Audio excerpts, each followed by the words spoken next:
সুপ্রিয় দর্শকবৃন্দ, আপনারা দেখতে পারতেছেন সেই আগের প্রজন্মর ঐতিহ্য আমার মনে পড়ে গেল তালের আঠি দেখে। দেখেন সেই তালের শ্বাস, যেটাকে বলে তালের আঠি থেকে দেখেন তালের শ্বাস হয়, সেইটাকে আমরা ঐতিহ্য হিসেবে আগে অনেক খেয়েছি।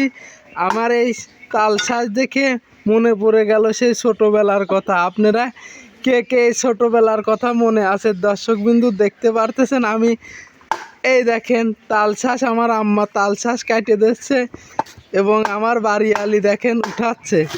আমরা এখন এই তালশাঁস খাবো। সেই ছোটোবেলার ঐতিহ্য ধরে রাখার জন্য আমরা কতই না কিছু মনে পড়ে যায় ছোটোবেলার স্মৃতি। আগে খাওয়ারটা ছিল না, মানুষ কি খাবো খাবো করতো, কি না কি খেতাম আমরা, এই তালশাঁস খেতাম, অনেক কিছু খেতাম, কিন্তু এখন মানুষ এটার মনেই পড়ে না। খাওয়ার তার এত পরিমাণ এখন আছে যে এই তালশাঁস খাওয়ার কথা মানুষের মনেই পড়ে না। কিন্তু আমার এই তালশাঁস দেখে দর্শকবৃন্দু সেই ছোটোবেলার স্মৃতিকে মনে পড়ে গেল। আপনাদের কার কার এই ছোটোবেলার স্মৃতি মনে আছে? দর্শকবৃন্দু লাইক, কমেন্ট ও সাবস্ক্রাইবের মাধ্যমে আমাকে জানাবেন। দর্শকবৃন্দু আসসালামু আলাইকুম।